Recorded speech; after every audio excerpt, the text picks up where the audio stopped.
Dios le bendiga ricamente, muy buenos días, hermanos y hermanas. Agradezco al Señor una vez más poder estar aquí. El micrófono está un poco rebelde, pero ahí está. Vamos a compartir una porción en esta mañana en el nombre del Señor Jesucristo. Yo agradezco al Señor porque así como nuestra vida tiene distintas etapas, hoy estamos llegando al final de otra etapa, porque con la ayuda del Señor, a partir del próximo domingo, vamos a estar reuniéndonos en nuestro lugar de reunión, allí en la calle Edison. Los hermanos que van a participar ya están informados que va a ser según el protocolo vigente. Y yo agradezco al Señor porque hasta aquí Él nos ha guardado, nos ha sostenido.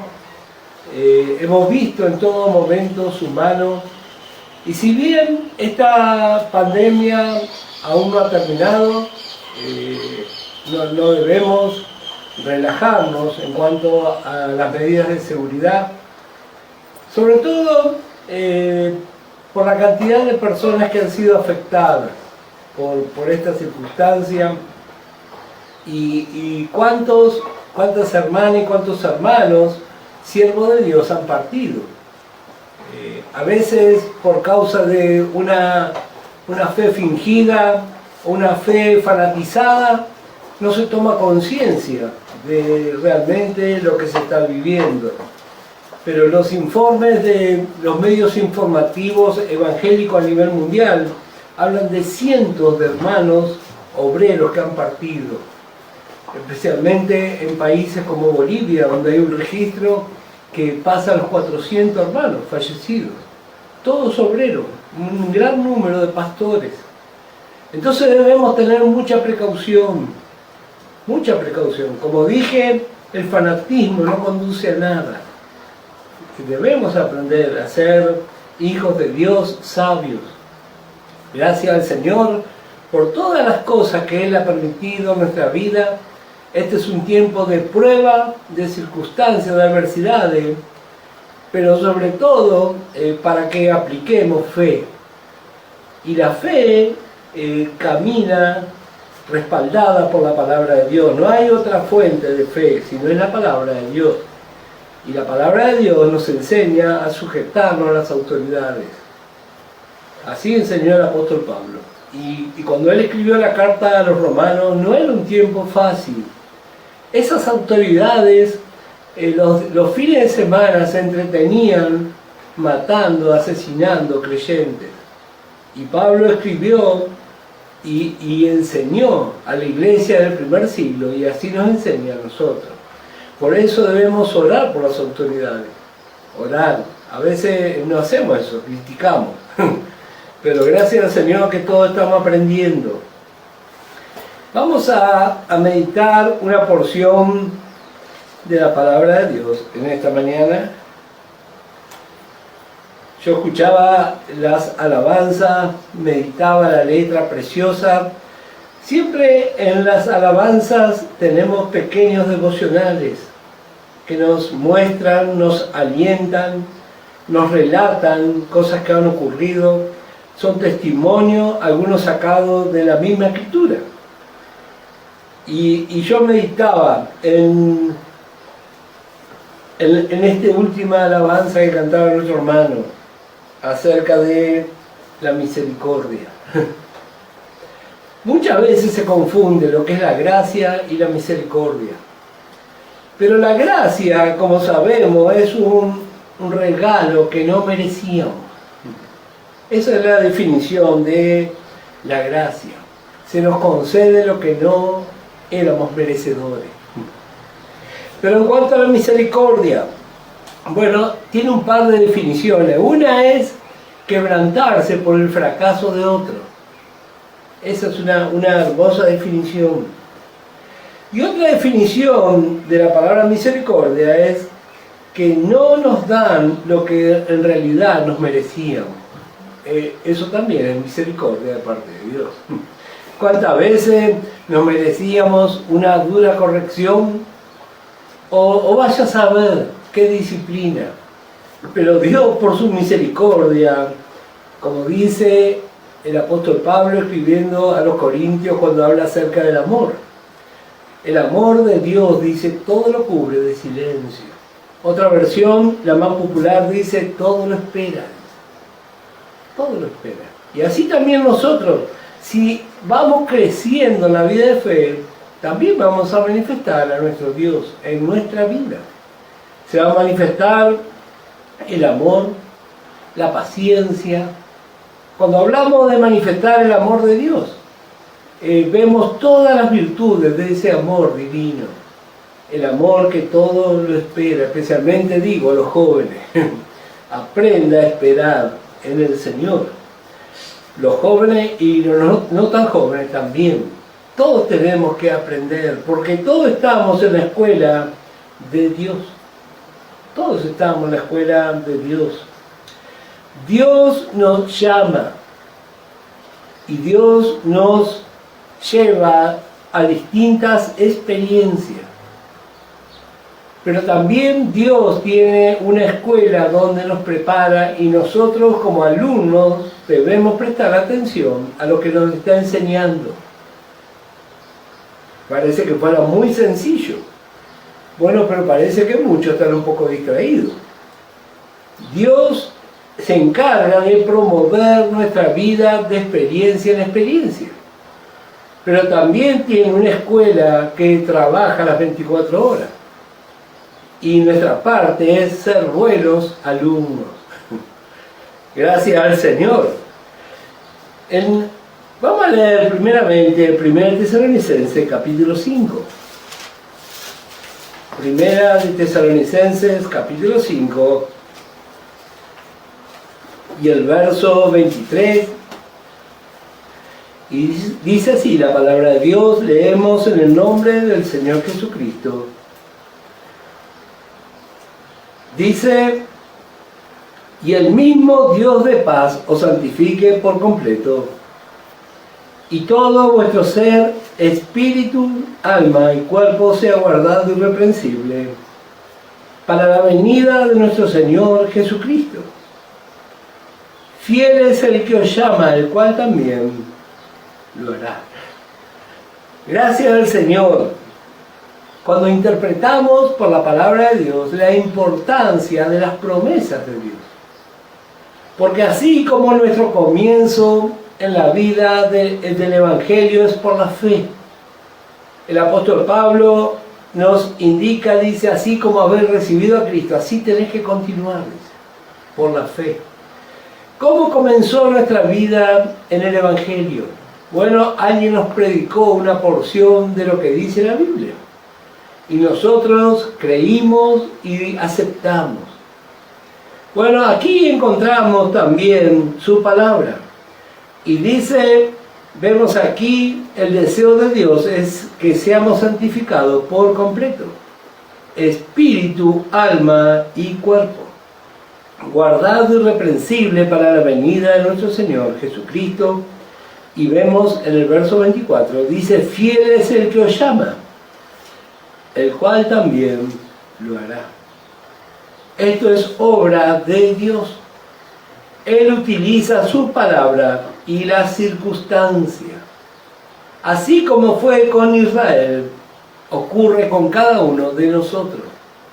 Por eso, gracias al Señor por este gran movimiento que hace 2000 años se desarrolla sobre este planeta. Eso no se ve con el ojo natural, sino con el ojo de la fe. Por un lado vemos al Espíritu Santo guiando a los siervos de Dios, guiando la obra de Dios, aún hasta este tiempo como nunca.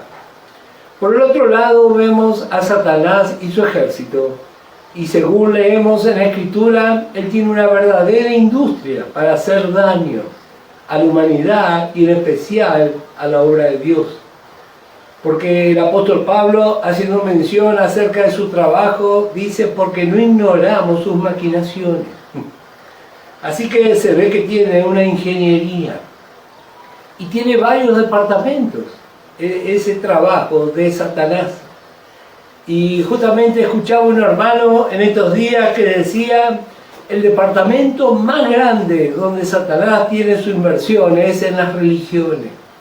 Ese es donde más presta atención. Las religiones. ¿Cómo desvirtúan el Evangelio? Es realmente asombroso. Hablan del Evangelio y todo el tiempo se manejan con formas satánicas, con códigos satánicos. Y bueno, que el Señor realmente nos libre. Gracias al Señor por su palabra fiel. Bueno, vamos a meditar en esta mañana cómo Dios nos promueve y también nos prepara. Dios nos va llevando, como dice la Escritura, de gloria en gloria. Pero también nos va preparando. Él tiene su escuela. Y gracias al Señor que podemos ser partícipes. Vamos a leer y vamos a meditar un poco en la vida de un hermano vencedor muy conocido. Lo vamos a encontrar en 2 Samuel capítulo 5 y me refiero a David. 2 Samuel capítulo 5 y el versículo 3. 2 Samuel capítulo 5 verso 3 dice: vinieron pues todos los ancianos de Israel al rey en Hebrón. Y el rey David hizo pacto con ellos en Hebrón delante de Jehová, y ungieron a David por rey sobre Israel. Era David de 30 años cuando comenzó a reinar, y reinó 40 años. En Hebrón reinó sobre Judá 7 años y 6 meses, y en Jerusalén reinó 33 años sobre todo Israel y Judá. Vemos aquí una etapa que comienza la vida de David. Hay muchas cosas que seguramente ya hemos considerado y podríamos considerar.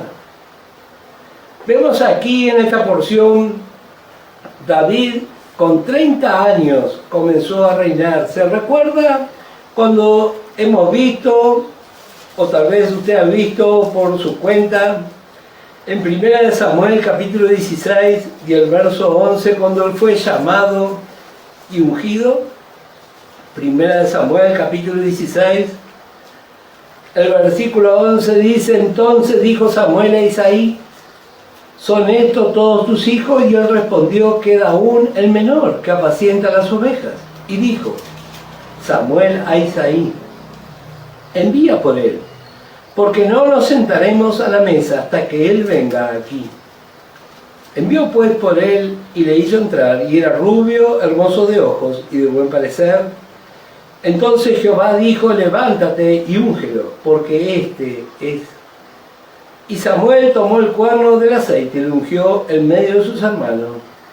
Y desde aquel día en adelante el Espíritu de Jehová vino sobre David. Se levantó luego Samuel y se volvió a Ramá. Desde este día que acabamos de leer aquí en la Escritura hasta el día que comenzó a reinar, transcurrieron entre 15 y 17 años aproximadamente. Dios lo llamó, Dios lo ungió, Dios ya lo veía como el rey de Israel, pero él se estaba preparando. Él tuvo que aprender. Varias cosas ya hemos visto acerca de él, así que simplemente voy a comentar para refrescar nuestra memoria. En primer lugar, él continuó haciendo su tarea.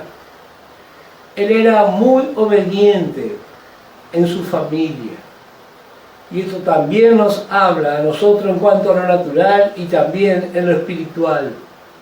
La obediencia, por lo general, no es una característica de los jóvenes, sobre todo de los adolescentes, sino más bien la rebeldía. Pero aquí estamos viendo la vida de un vencedor. Y todos nosotros, por la obra de Cristo en cada uno, también somos vencedores. Vemos la actitud sabia. ¿Y qué era lo que él hacía? Él cuidaba bienes ajenos. Esto también nos tiene que hacer reflexionar.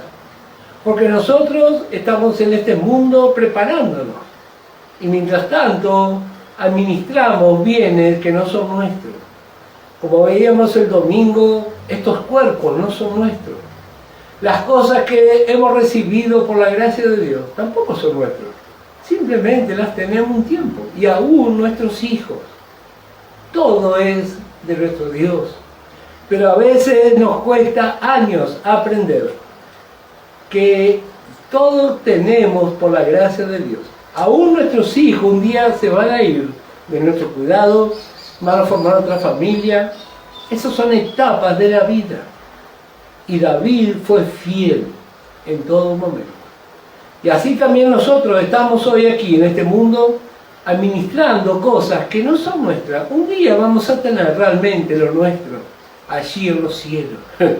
Pero ahora mientras tanto simplemente administramos. Y como administradores, dice el apóstol Pablo, como buenos administradores, lo mejor para cada caso, aún en el cuidado de nuestros cuerpos, todo lo que hacemos tiene que ser para glorificar a nuestro Dios. Así que así se preparó David. Él guardaba los bienes ajenos y mientras tanto aprendía a adorar. No había wifi, no había las cosas que tenemos hoy, pero David aprovechó bien su tiempo. Y un día llegó el momento donde se cumplió lo que Dios le había prometido. Y así también va a pasar con nosotros. Cada vez está más cerca ese día. Pero mientras tanto también nos preparamos, así como hizo David. David pasó por dos grandes materias. Y así también nosotros pasamos. La primera materia es la materia de la adversidad. En la adversidad, ¿qué es lo que se va a probar en medio de la adversidad? La vida de fe. De cada 10 creyentes, 9 aprueban esa materia. Experimentar la adversidad. Ahí es cuando clamamos a Dios, doblamos nuestras rodillas, reprendemos lo que sea, pero en la adversidad nos sostenemos. Bueno, David fue vencedor en la adversidad, pero luego también tuvo que rendir su materia en la prosperidad. Y ahí los números cambian drásticamente. Ahí solamente 1 de cada 10 puede sostenerse. La prosperidad. En la adversidad lo que se prueba es nuestra fe, pero en la prosperidad lo que se prueba es nuestra integridad. Son dos cosas muy distintas. Ya hace un tiempo atrás, cuando hacíamos las reuniones allí en el salón, vimos acerca de la integridad en la vida de Josué. Él había dado su palabra y por más que las circunstancias cambiaron, él cumplió su palabra. Eso es una persona íntegra. Y así también es una de las manifestaciones de la fe. Damos nuestra palabra y cumplimos. A veces no siempre es así, pero así debería ser. Dar nuestras palabras y cumplirlas. Y así fue David. Porque como vemos aquí, él llega a reinar. Y por lo general uno ve en lo natural, al menos los políticos en esta parte del mundo, prometen muchas cosas mientras está en campaña, pero una vez que llegó, no siempre se acuerdan de lo prometido. Pero David no fue así. David es un precioso ejemplo. Él comenzó en la escuela de Dios siendo muy joven. Y nos recuerda lo que dice la Escritura: si en lo poco eres fiel, sobre mucho te pondré. A veces demasiado anhelamos ministerios, anhelamos cosas naturales, pero no somos fieles en eso pequeño donde estamos. Especialmente digo a los que tenemos que preparar la palabra, o tienen que preparar la alabanza, o tienen que limpiar un lugar. Bueno, siempre hay que hacerlo como para el Señor, siempre hay que hacerlo mejor, lo mejor. No así nomás, total hoy van a venir pocos, no, siempre lo mejor. David se preparó y vamos a ver algunos detalles de su comienzo como rey. Para eso él se preparó. Y así también nosotros nos estamos preparando. Hay una cosa que me llamó la atención y no nos vamos a explayar en ese tema, simplemente voy a comentar. David fue ungido 3 veces. 3 veces. En primer lugar lo ungió Samuel, cuando él tenía entre 15 y 17 años, él fue ungido. Luego volvió a ser ungido cuando muere Saúl. Y ahora vuelve a ser ungido una vez más por todo Israel. ¿Y esto de qué nos habla? Bueno, esto nos habla de las nuevas experiencias con nuevas unciones y nuevas revelaciones. Gracias al Señor por las distintas etapas. Pero tenemos que dejar que el Espíritu Santo nos capacite para las distintas etapas de nuestra vida. Bueno, así fue. Si usted quiere tomar nota, 1 Samuel 16:13, 2 Samuel capítulo 2, verso 4 y 2 Samuel capítulo 5, verso 3. Vamos a ver aquí en 2 Samuel, ya que estamos, cómo fue que comenzó su reino. Él había sido perseguido durante años. Él había sufrido el maltrato, el destrato. Bueno, 2 Samuel capítulo 1, y leemos a partir del verso 17. Usted puede leerlo todo en su casa con tiempo. David respetó en gran manera a su antecesor. Mire que él tenía motivos para quejarse, para criticarlo, pero él no vemos que haya hecho así. Y así también nosotros debemos aprender, porque a veces muy ligeramente criticamos a los obreros. Yo siempre digo, el Señor me mostró, primeramente tengo que fijarme en mi propia experiencia para hablar de los demás. Pero vemos aquí la actitud de David. En primer lugar, él respeta a los que tuvieron antes. Mientras tuvo Saúl, Dios lo preparó.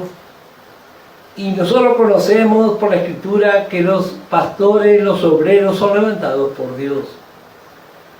Dios puede sacar y Dios puede poner. Así que en ese ambiente David se preparó para ser un vencedor. Gracias al Señor por Saúl.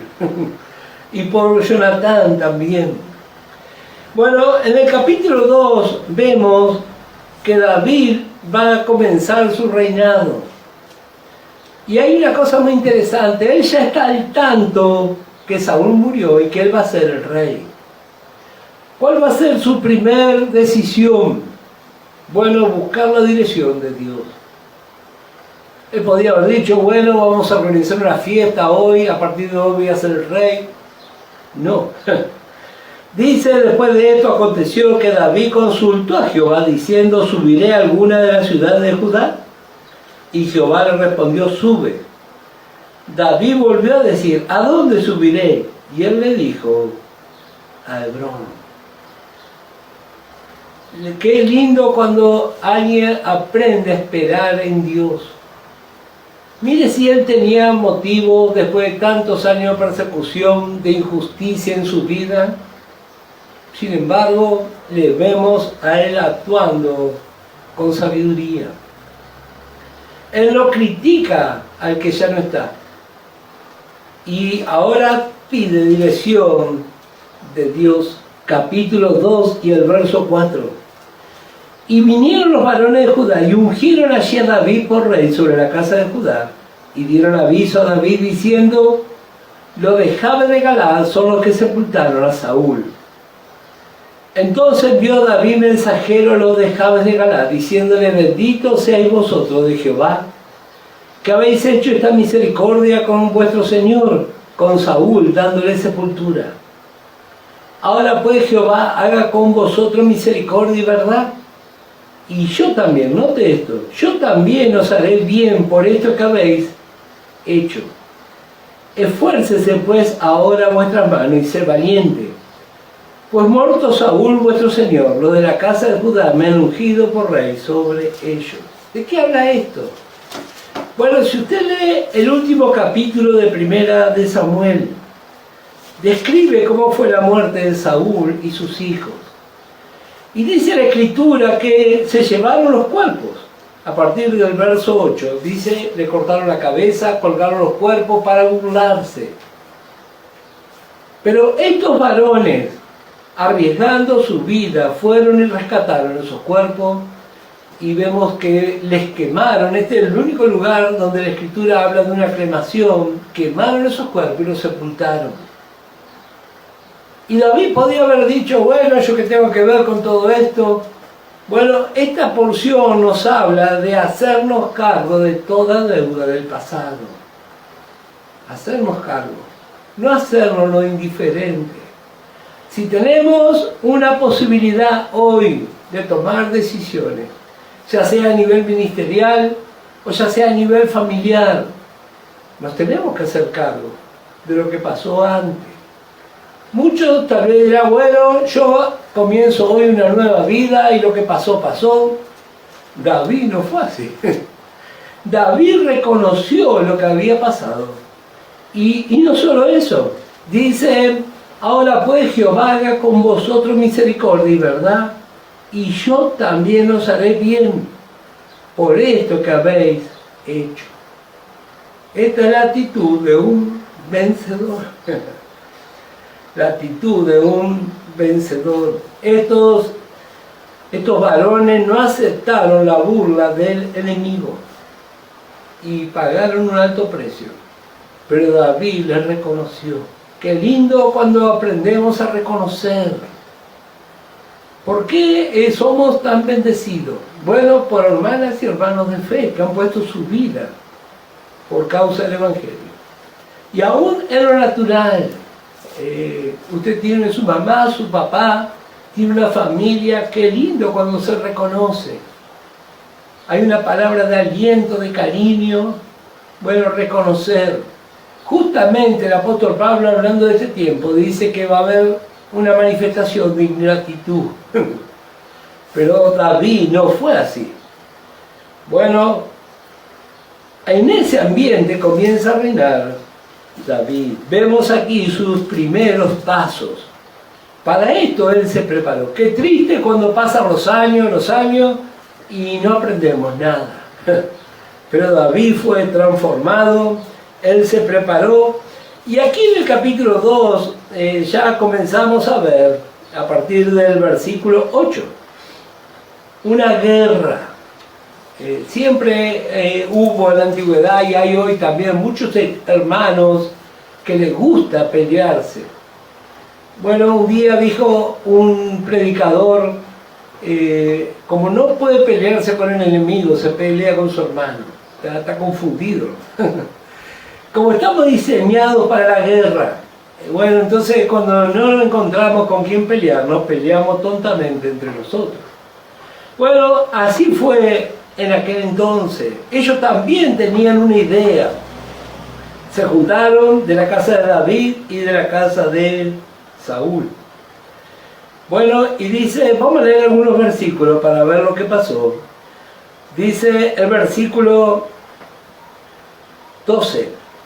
Abner, hijo de Ner, salió de Manaim a Gabaón con los siervos de Isbosé, hijo de Saúl, y Joab, hijo de Sarvia. Y los siervos de David salieron y los encontraron juntos al estanque de Gabaón, y separaron los unos a un lado del estanque y los otros al otro lado. Y dijo Abner a Joab, levántense ahora los jóvenes y maniobren delante de nosotros. Y Joab respondió, levántense. Entonces se levantaron y pasaron en número igual, 12 de Benjamín por parte de Isbosé, hijo de Saúl, y 12 de los siervos de David. Y mire, este debe ser uno de los versículos más terribles y más tontos de lo que le puede pasar a un creyente. Verso 16. Y cada uno echó mano de la cabeza de su adversario. y metió su espada en el costado de su adversario y cayeron a una, por lo que fue llamado aquel lugar el Cat Azurim, el cual está en Gabaón. 12 de cada lado y están ahora todos muertos. ¿Cuál es el sentido de estas guerras civiles? Bueno, si usted sigue leyendo, va a haber más todavía de esta tragedia. Y cómo tantas personas murieron. El verso 30 dice: Joab también volvió de perseguir a Abner, y juntando a todo el pueblo, faltaron de los siervos de David 19 hombres, y Asael 20 muertos. Mas los siervos de David hirieron de los de Benjamín y de los de Abner a 360 hombres, los cuales murieron. Las guerras civiles. Satanás todo el tiempo estaba fomentando. Este mundo en que vivimos no puede vivir en paz. El problema cuando eso viene a las iglesias, lo he dicho muchas veces y lo voy a seguir repitiendo, la competitividad es satánica. La competitividad es satánica. Si usted tiene ese sentir, bueno, ore al Señor, porque eso no le va a traer bendición. Así fue el ambiente donde David tuvo que reinar. Y note lo que dice, capítulo 3, verso 1, hubo larga guerra entre la casa de Saúl y la casa de David. Pero David se iba fortaleciendo y la casa de Saúl se iba debilitando. Uno se fortalece y otro se debilita. Después de ese acontecimiento, cualquier persona natural, cualquier persona carnal, ¿qué hubiese dicho? Evidentemente la casa de Saúl quiere volver a tomar, porque me imagino cuál habrá sido el cuadro. Allí en Hebrón, en la ciudad de Israel, muerto entre hermanos. Si David hubiese sido un creyente común, sin preparación, hubiese dicho, bueno, esto en cualquier momento me van a dar un golpe de estado. Pero David sabía una cosa que sabemos los que trabajamos en la obra del Señor. Dios promueve los lugares. Y si Dios nos puso en un lugar, nadie nos va a sacar. Olvídese de eso. El único que nos va a sacar es Dios. Así que no hay motivo para estar preocupado. Cualquier hombre carnal como Saúl hubiese dicho, viste que hubo un motín. Estos si hubiesen podido, me hubiesen derrocado. También no fue así. Y vamos a ver qué aconteció, qué era lo que había en su corazón. Bueno, vamos a ir al capítulo 9. Dijo David, ¿ha quedado alguno de la casa de Saúl? ¿Para qué pregunta eso? Note lo que dice, ¿a quien haga yo misericordia? ¿Qué cuadro de lo que es un vencedor? Él no está especulando, no está calculando, no está razonando. No. Él sabe que Dios lo llevó a ese lugar. Dios lo puso en ese lugar. Tal vez usted, hermana y hermano, está trabajando en la obra de Dios y el enemigo le está mostrando que hay peligro, que tal vez lo van a sacar, lo van a poner, lo van a correr. ¿Qué problema hay? Si nosotros trabajamos para el Señor, no tiene por qué haber este tipo de preocupaciones. Pero vemos aquí la característica de un creyente vencedor, su actitud de fe. Él ahora pregunta, dice, ¿ha quedado alguno de la casa de Saúl? A quien haga yo misericordia. En la antigüedad, cuando una dinastía cambiaba por otra, asesinaban a toda la familia del que había salido para evitar de que pudieran tomar el trono. Pero David no tiene ningún problema. Él sabe bien quién lo preparó para estar en ese lugar. Y así también nosotros, cuando entregamos nuestra vida al Señor, cuando aprendemos a depender del Señor, entonces estamos tranquilos. Porque así llueva, o así caiga granizo, o así haya helada, Todo está en las manos de nuestro Dios. Nosotros simplemente estamos para lo que nuestro Dios decida. Vamos a ver qué fue lo que él recordó. Primera de Samuel, capítulo 20. Él había hecho una promesa muchos años atrás. Por eso hice la comparación con nuestros políticos actuales. Pero también nos hace reflexionar cuántas veces prometemos cosas al Señor. Prometemos. Y después decimos, bueno, nadie me escuchó. Bueno, vamos a ver qué pasó. Primera de Samuel, capítulo 20 y el verso 15.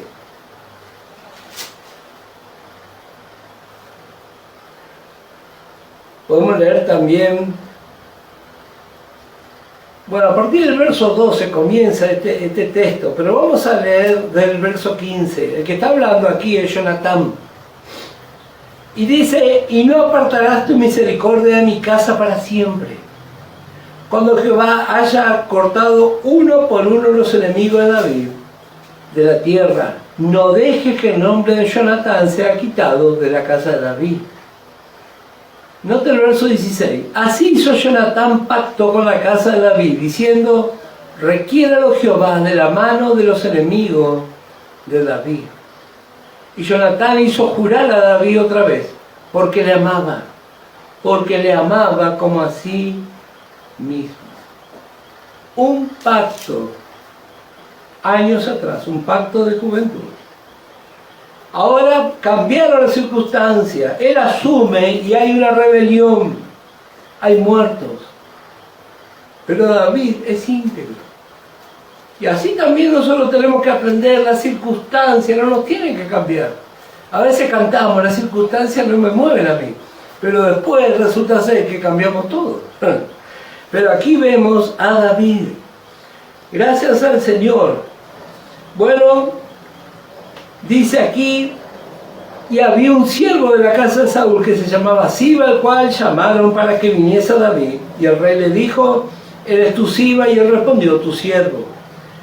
El rey le dijo, ¿no ha quedado nadie en la casa de Saúl a quien haga yo misericordia de Dios? Y Siba respondió al rey, aún ha quedado un hijo de Jonatán lisiado de los pies. Entonces el rey le preguntó, ¿dónde está? Y Siba respondió al rey, he aquí está en casa de Maquir, hijo de Amiel, en Lo-debar. Entonces vio el rey David y le trajo de la casa de Maquir, hijo de Amiel, de Lo-debar. Y vino Mefibosé, hijo de Jonatán, hijo de Saúl, a David. Y se postró sobre su rostro e hizo reverencia. Y dijo David, Mefibosé, y él respondió, he aquí tu siervo. Y le dijo David, no tengas temor, porque yo la verdad haré contigo misericordia, por amor de Jonatán tu padre. Y no te qué más, y te devolveré todas las tierras de Saúl tu padre, y tú comerás siempre a mi mesa. Y él inclinándose dijo, ¿quién es tu siervo para que mires a un perro muerto como yo? Qué hermoso que es la manifestación de la gracia y la misericordia de Dios en nuestra vida. Cuando encontramos hermanas y hermanos íntegros, que no están especulando con una mente carnal. No, aquí vemos la manifestación de un vencedor. Mefibosé, si usted toma nota en el capítulo 4 de 2 de Samuel y el verso 4, relata cómo fue que este varón quedó lisiado. Cuando él tenía 5 años, al enterarse de la muerte de su abuelo y de su padre, la nodriza huyó y en un accidente él quedó de esta forma, lisiado. ¿Y qué es lo que vemos aquí aparte de la integridad de David? Vemos su preocupación por aquellos que están imposibilitados. Y yo sé que hay muchos que están viendo o están escuchando y están imposibilitados por cosas que han ocurrido en el pueblo de Dios. No sabemos por qué motivo esta mujer huyó de esa forma.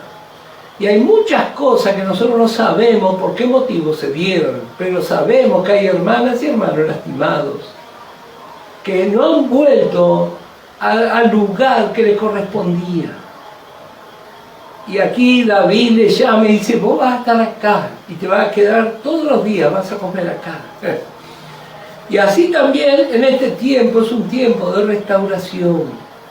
Tal vez usted tuvo una mala experiencia en una iglesia. Tal vez estuvo en un ministerio y salió lastimado. O cuántas hermanas han sido abusadas en su niñez o en su juventud. Bueno, este es un tiempo de restauración. Tal vez está alejada en un lugar donde absolutamente nada bueno va a pasar. Pero así como David le llamó a este varón, también nos llama a todos nosotros hoy. Mefibosé sentado a la mesa cubría sus pies. Y esa mesa nos habla de la gracia de Dios y de la obra de Cristo que cubre todas nuestras flaquezas, nuestras debilidades. Hoy podemos acercarnos y sentarnos también todos a la mesa del Rey. No solo porque David es tipo del Señor Jesús, sino porque vemos la actitud de un vencedor.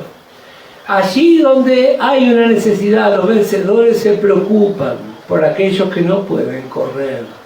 No le va a dejar abandonado, no le va a criticar. No. Nuestra parte es ir a buscarle. Nuestra parte es prestarle atención. Él era el rey. ¿Quién le iba a decir algo si lo ignoraba?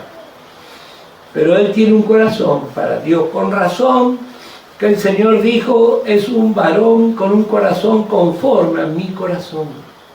Así fue David.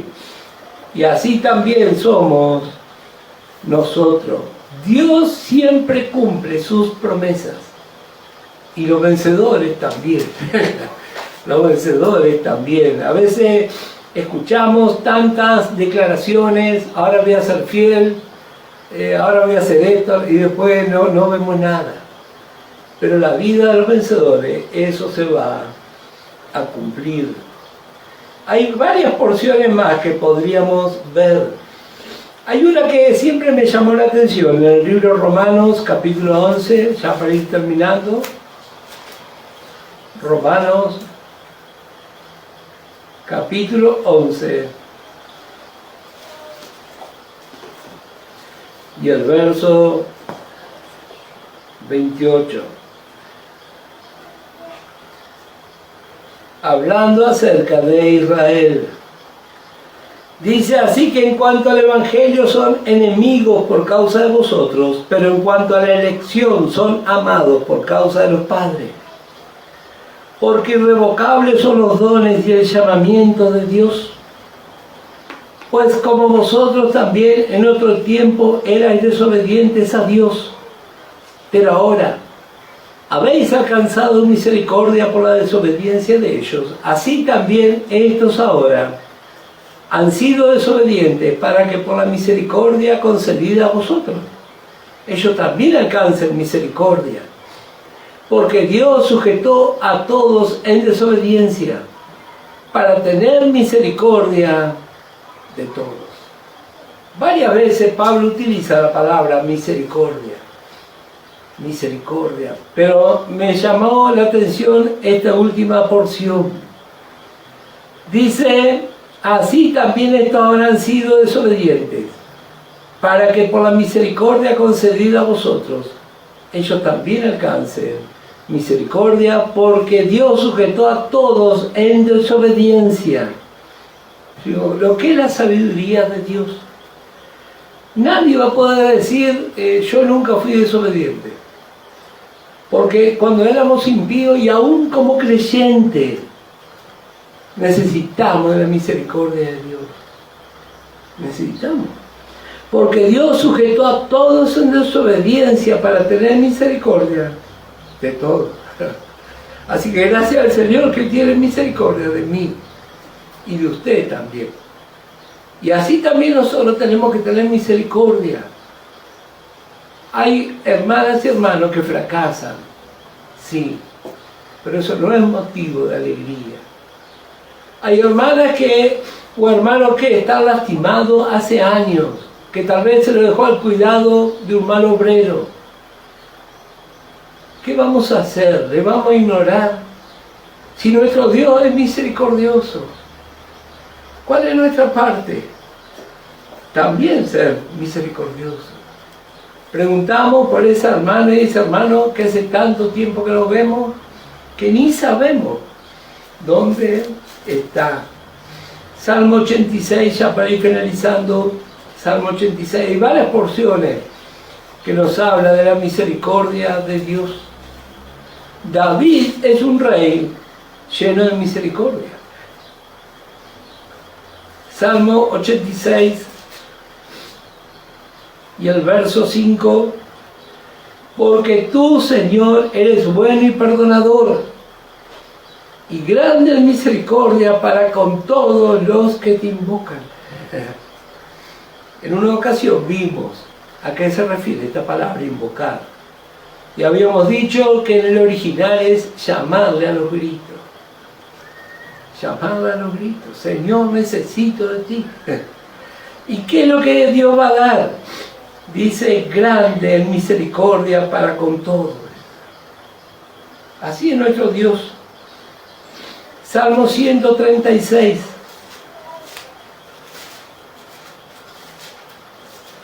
Salmo 136.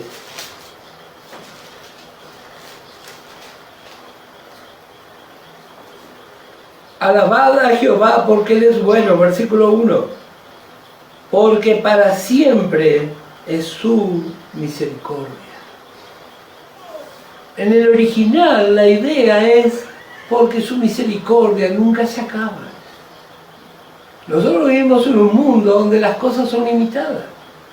La salud, el dinero, las cosas materiales, pero la misericordia de Dios nunca se acaba. Alcanzó por generaciones atrás y así sigue alcanzando hasta el día de hoy. Allí donde usted está, la misericordia de Dios le va a alcanzar. Traiga por la fe a la presencia de Dios aquel familiar que está apartado, aquel que hace rato no camina. La misericordia de Dios está siempre. Dice, porque para siempre es su misericordia. Pedro, en 1 Pedro 1, verso 3, para los que anotan, Pedro habla de su grande misericordia. Y en Efesios 2, verso 4, Pablo habla de un Dios rico en misericordia. Si hay algo que abunda en nuestro Dios, es su gracia, pero más aún su misericordia. Dios se conmueve por nosotros. Y lo vemos a David. David podía haber dicho, ¿quién me va a decir algo a mí? Pero David era un hombre íntegro. Dios lo había preparado para ese lugar. Y hoy Dios nos ha preparado, usted, a mí, cada uno allí donde estamos, tal vez en su hogar, en su congregación. Bueno, este es nuestro tiempo.